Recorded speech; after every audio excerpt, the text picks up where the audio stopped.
Most of us might have faced an issue with the computer being too slow to work, especially when we use multiple windows. One reason for this is not having enough RAM in our computer.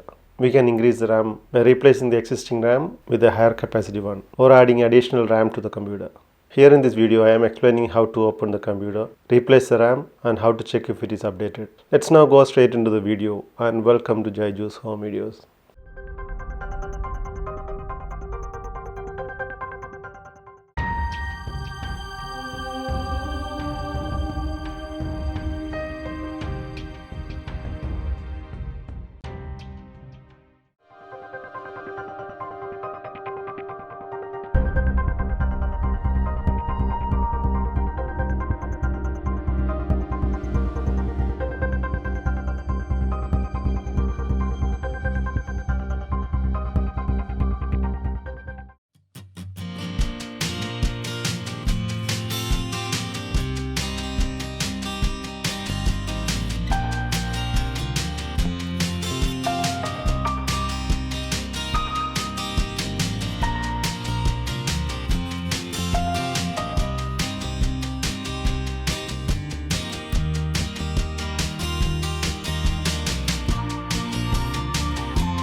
Thank you for watching my video, and I hope this was useful for you. Please subscribe to my channel if you haven't already done yet, and also do not forget to enable the bell icon to receive notifications on my future videos.